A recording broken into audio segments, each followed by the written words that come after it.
जपाचा अर्थ शिल प्रभुपाद सांगतात, मला कृपा करून तुमची सेवा द्या, याचा दुसरा कोणताही अर्थ नाही. मला तुमच्या कंटिन्युअसली सेवेमध्ये ठेवा. मग ते सेवा करणार कोण? नुसतंच सगळ्यांनी म्हणायचं, ॲक्च्युली कोणी करायचं?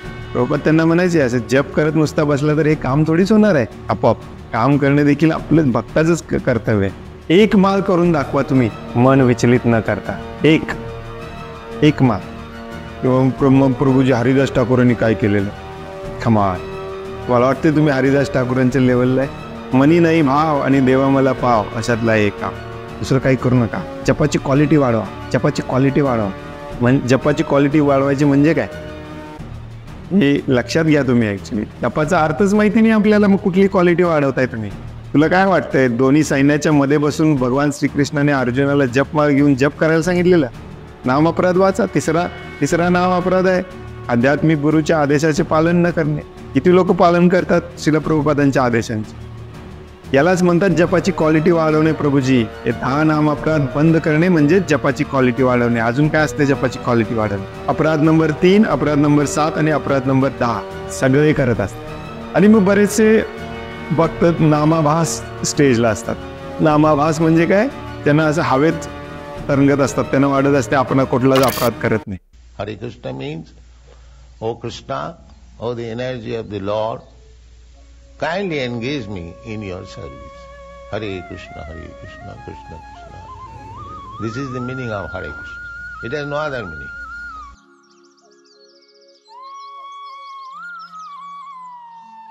जपाचा अर्थ शिल प्रभुपाद सांगतात, परवाच मी ऐकत होतो आणि शिल प्रभुपाद 1000 ठिकाणी सांग, एका ठिकाणी नाही 1000 ठिकाणी सांग. जपाचा अर्थ आहे, हे राधाराणी, हे श्रीकृष्ण, हे बलरामजी, मला कृपा करून तुमची सेवा द्या. आणि त्याच्यानंतर प्रभुपाद म्हणतात, मी परवा जे ऐकत होतो त्या लेक्चरमध्ये, त्याच्या लगेच इमिजिएटली दुसरं वाक्य प्रभुपाद म्हणतात, याचा दुसरा कोणताही अर्थ नाही. याचा दुसरा कोणताही अर्थ नाही.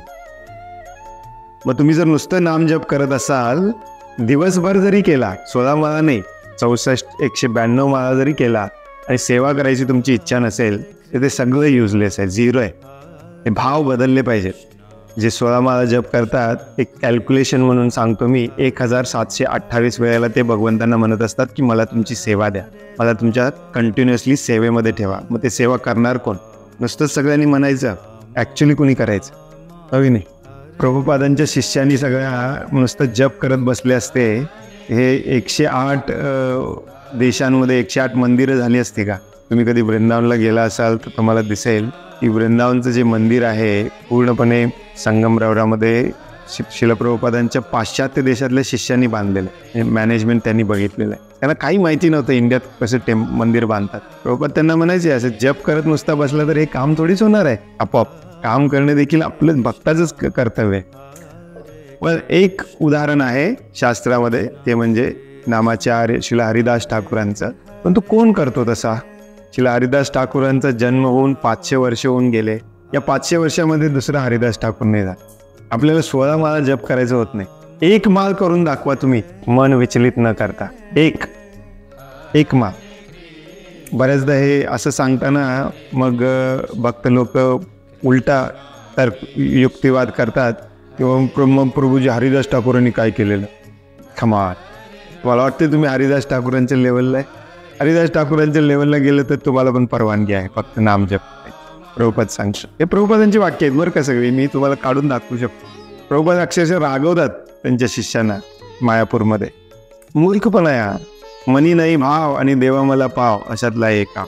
आमचे पण एक भक्त होते, मी मॅनेजर होतो तेव्हा, त्यांना गायीची सेवा करायला बोलवलं की लांबूनच म्हणायचे, मी जप करतोय, मी सेवेला येऊ शकत नाही. भगवंत तुम्हाला घेणार आहेत वैकुंठामध्ये, जो गायीची सेवा करायला येत नाही. नाम जप करणे हे भगवंतांची रडून रडून सेवा मागायचं काम आहे. श्रवण करणे हे शुद्ध चित्त करायचं काम आहे. म्हणजे मनामध्ये चित्तामध्ये आपण आपल्याला भगवंतांची सेवा का करायला पाहिजे हे अजून कळालेलं नाही. हे कळण्यासाठी श्रवण करायचं. श्रवणाआधी चित्त करिये उदय. हे सगळं आपल्याला भगवंतांच्या सेवेपर्यंत आणण्यासाठी, आपल्याला समजावून सांगण्यासाठी, मदत करण्यासाठी या विधी आहेत सगळ्या.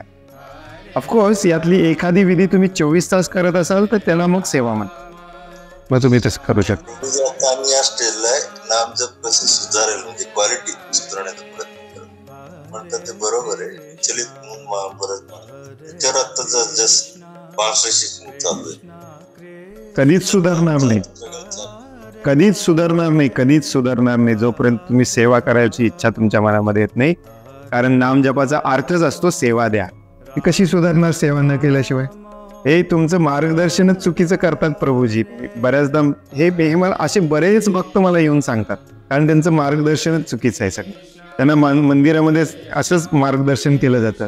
काही नाही प्रभूजी, जपावरती लक्ष द्या, एका ठिकाणी शांतपणे बसून पूर्णपणे भगवंतांवरती स्मरण करून जप करा, दुसरं काही करू नका. जपाची क्वालिटी वाढवा, जपाची क्वालिटी वाढवा. हे सत्ययुग नाही आहे ध्यान करायला, हे कलियुग आहे. कलियुगामध्ये भगवंतांसाठी बुद्धियुक्त करायची असते. जेव्हा सेवा कराल त्याला जपाची क्वालिटी वाढणे म्हणतात. जप जेव्हा तोंडाने करतो आपण आणि मनाने सेवेची इच्छा नसते तेव्हा जपाची क्वालिटी लो असते, मन दुसरीकडे भरकटत असते. जेव्हा मन पण म्हणतं मला सेवा करायची आहे भगवंतांची, तेव्हा जपाची क्वालिटी वाढते. जेव्हा बुद्धी बनतं भगवंतांची सेवा करायचं मी प्लॅनिंग करतो, तू काळजी करू नको, उद्या सकाळी उठून हे सेवा करायची आहे प्रभुपादांची, परवा दिवशी हे करायचे, तेव्हा जपाची क्वालिटी वाढते. त्याला म्हणतात जपाची क्वालिटी. जपाची क्वालिटी वाढवायची म्हणजे काय? जपाची क्वालिटी वाढवायची म्हणजे जे म्हणतोय ते करणे.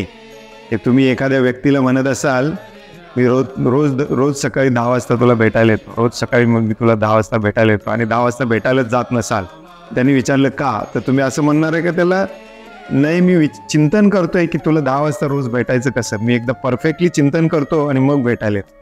त्याचं परफेक्शन 10 वाजता भेटायला जाण्यात असतं. जपाचं परफेक्शन क्वालिटी असते सेवा करण्यामध्ये. हे लक्षात घ्या तुम्ही. ॲक्च्युली जपाचा अर्थच माहिती नाही आपल्याला, मग कुठली क्वालिटी वाढवताय तुम्ही? जपाचा अर्थ आहे सेवा. रडून आक्रोश करून सेवा मागतोय आपण, हे कृष्णा प्लीज मला सेवा द्या, माझं तुमच्याच सेवेमध्ये ठेवा. ऐकायला तयार नाही, मन दुसरीकडेच पळत असते, तुमच्या सेवेमध्ये ठेवा. सेवा करायला नको? सेवा पण करायला पाहिजे, सेवाच करायला पाहिजे. ॲक्च्युली हे प्रभुपादांचे वाक्य आहेत. प्रभुपादांनी एकदम एकाला रागवताना असं म्हणालं की तुला काय वाटतंय, दोन्ही सैन्याच्या मध्ये बसून भगवान श्रीकृष्णाने अर्जुनाला जपमाळ घेऊन जप करायला सांगितलेलं.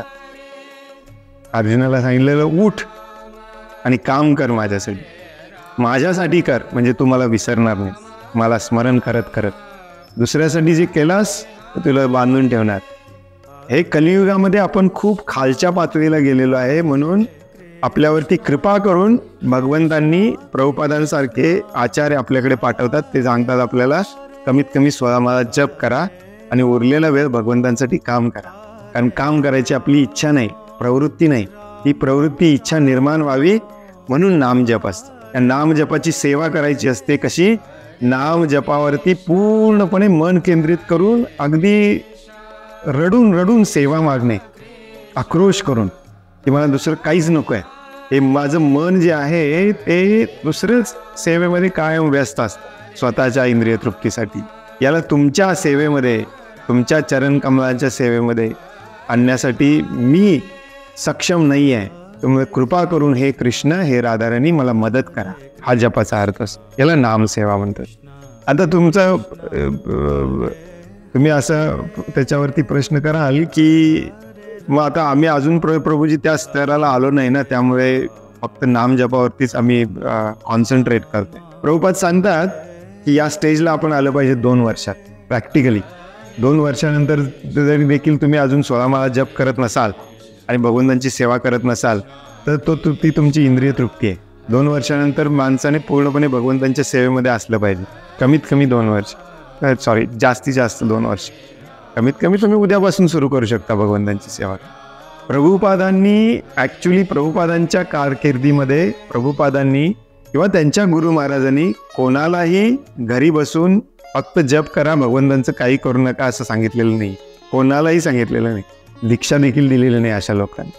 बऱ्याचदा याचा अर्थ काढला जातो की मग जपाला कमी महत्त्व द्यायचं का? नो, जपालाच टॉप मोस्ट महत्त्व द्यायचं आहे.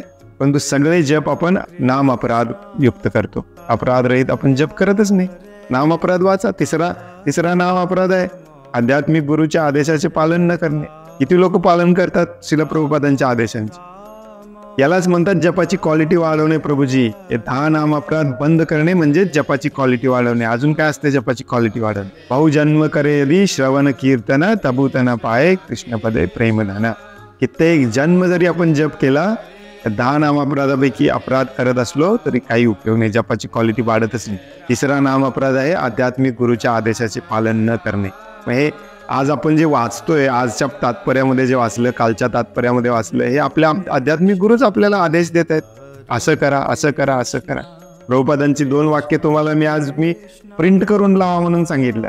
त्याच्यामध्ये प्रभुपाद स्पष्टपणे सांगतात की आपला सदैव सगळा वेळ आपण भगवंतांच्या कामासाठी खर्ची केला पाहिजे. हे आपल्या गुरुचा आदेश आहे. हा आदेश तुम्ही मानत नसाल तर तुमचा जप कधीच पूर्ण होणार नाही, कारण तो तिसरा अपराध करताय तुम्ही. गुरु अवज्ञा आहे की नाही? बरोबर. तिसरा, 7वा आणि 10वा अपराध नंबर 3, अपराध नंबर 7 आणि अपराध नंबर 10 सगळे करत असतात, सगळे करतात. या 3 अपराधातून सुटायचं खूप अवघड असतं. पहिलं, बाकीचे सगळे खूप सोपे आहेत आणि ते तुम्ही नाही केलं तर ते नाही होत. जसं की शिवजी ब्रह्माजींच्या नावाला सेम समजणे आपण करत नाही, शास्त्राची निंदा करणे, ग्रंथांची निंदा करणे करत नाही, हरिनामाच्या कल्पनेला काल्पनिक समजणे, अर्थवाद करणे, कर्मकांडा समान समजणे, हे आपण जनरली करत नाही. परंतु तिसरा जो आहे आध्यात्मिक गुरुच्या आदेशाचे पालन न करणे, सगळे करतात अपराध, कारण प्रभुपाद आपले आध्यात्मिक गुरु आहेत. 7वा आहे नाम जप करत असताना पाप कर्म करणे, जवळजवळ सगळे करतात. आणि 10वा आहे इतका नाम जपाबद्दल इतकं ऐकून देखील भौतिक आसक्ती टिकवून ठेवणे, सगळे करतात. या 10 नामापराधापैकी एक जरी तुम्ही करत असला तरी काही उपयोगाचं नाही त्या नामजप. आणि हेच आहे ॲक्च्युली भगवंतांची सेवा कशी करायची असते हे भगवंत येऊन तुम्हाला सांगणार नाही आहेत, माझ्यासाठी हे कर उद्या सकाळी. कोण सांगत असते? आपले गुरु सांगत असतात, आध्यात्मिक गुरु. प्रभुपाद सांगतात आपल्या पुस्तकामध्ये, हे करा, हे करा, असं करा, असं करा, असं. ते जर आपण नाही केलं तर मग तिसरा अपराध करतो. मग कुठला जप? नाम अपराध होतो मग. आणि मग बरेचसे भक्त नामाभास स्टेजला असतात. नामाभास म्हणजे काय? त्यांना असं हवेत तरंगत असतात, त्यांना वाटत असते आपण कुठलाच अपराध करत नाही, झालं आपली भक्ती झाली, आपलं नाम घेतलं म्हणजे आपली भक्ती झाली, दिवसभर किती पापकर्म केले ते चालतात. कलियुगामध्ये आपण जन्मलेलं आहे, लक्षात ठेवा. हे एवढं सोपं असतं तर मग सगळ्यांनी केलं असतं. मग भगवंतांनी पण म्हटलं नसतं 10व्या अध्यायामध्ये, लाखो लोकांमध्ये एखाद्याला इंटरेस्ट येणार आणि त्या लाखो लोकांमध्ये एखाद्याला मी करणार. हे आपले कॉम्पिटिशन आहे. लाखो लोकांना इंटरेस्ट आहे, लाखो लोकांमधल्या एकाला इंटरेस्ट आहे भक्तिमय सेवेमध्ये, आणि ते इंटरेस्ट असे इंटरेस्ट आहे म्हणून आलेले, अर्ज घेऊन आलेले लाख लोक गोळा केली, त्यातल्या एकाला भगवंत करतात. एवढी कॉम्पिटिशन आहे तरी आपण एका लाईटली घेतो. किंतु परंतु का करतो आपण? केलं नसलं पाहिजे असं. ॲक्च्युली असा भाव जर ठेवला तर तुम्ही कधीच सिरियस होणार नाही भक्तिमय सेवेच्या प्रती. तीव्र भक्ती ज्याला म्हणतात ती कधीच भावना आपल्या मनामध्ये उत्पन्न होणार नाही. हरे कृष्ण.